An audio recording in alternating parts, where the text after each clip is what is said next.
चाहा एमती एक जिनस क्या हाथ में भल हुए तो क्या हाथ में खराब हुए किंतु समस्ते चाहा पीवा भारी आकुल। तो आज आम एमती गोटे चाहे जिनस पकईवा जहाँकि थरे पीले आपड़ बाहर चाह पीवा को इच्छा करें सब बेले घरे पीवा को इच्छा करेंगे से समस्त स्वादिष्ट हम। तो hello guys, welcome to Kitchen Clips channel. चलते आज रेसिपी स्टार्ट करवा। तो ये गोटे गरम कड़े किछिटा गुजराती 2 चम्मच 2टा तेजपत्र एवं किछि पान मधुरी नहीं जाइछि। आपको आम सिम गैस रे भाजी दबा टिके हल्का उषुम है पर्यंत। ध्यान रखिए बेसी गरम करेनि। ये मुझे तुलसी पत्र 2-3टा पकई देइछि। मुझे बहुत अल्प मसला करिछि। आपको चाहिए आप गोटे मास पर्यंत स्टोर करी रखिपारे। आपको आम भल कि भाजी दबा। तापर देखो भाजी सारापर मुझे गोटे गिना को काढ़ी सारी। यहाँ भी रेडी हो जाए केमती मुसमुस भाव में भांगी जाऊँ। देखो आपको आम ग्राइंडर रे ग्राइंडिंग कर नबा।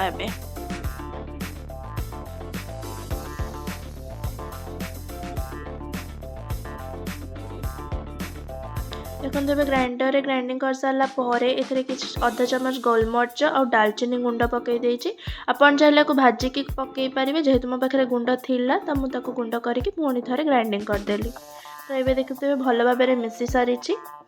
तो आपको आम चारे पकई चाह तैयारी करवा। चलतु मुझे ससपेन रे अध कप पानी नहीं जाइए। जेहेतु मुझे जनक चाह कर तो मुझे अध कप पानी नहीं जाइए। पानी को भी भल भाव में फुटे दबा।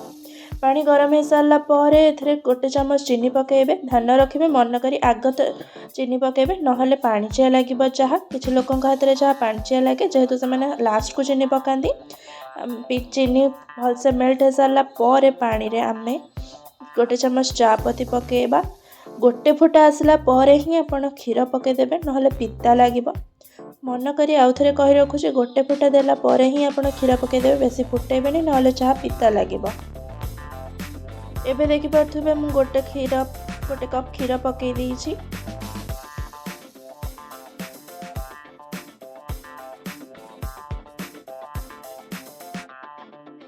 एबे हमें किछि अदा आधे छेचिकी पकई दबा। तापर आम टिके अधा चम्मच तो भी कम गोलमरिच गुंड पकेबा। तापर ताको भलसे गोले दबा। चामच भल भाव में गोलौथे जिते भल भाव गोलेबे सेते भल कलर आसीबो। नहले चापत्ती गुड़ा साइड रे लगे कि कलर भल आसीबनी। ताको कंटिन्यूअसली गोलेबे भल भाव में। पर एबे आम ये से चा मसला को ऐड करिचे। एबे चाह को भल भाव फुटे दबा। चाह हेई आसला बेलू ही चा मसला ऐड करेंगे। देखो तो केते भल कलर आस जाए। चार साइड रे जतिक चाह पत्ती लगे ठीक से गोले कि भितर को नहीं आसे पुणी भल कि गैस दे फुटे दबा। एबे आम चाह रेडी हो आसला। जिते सर पड़ चाह जानवे आपन चाह बहुत भल भाव में हो सारी। तो आम ए छाणीदबा को देखिपे चाह भी केते स्वादिष्ट हो। थे चेष्टा कर देखो निश्चित भल लगे। Thank you for watching. Like subscribe करने को जमा भी भूलें। जदि वीडियो भल लगी निश्चय शेयर करेंगे।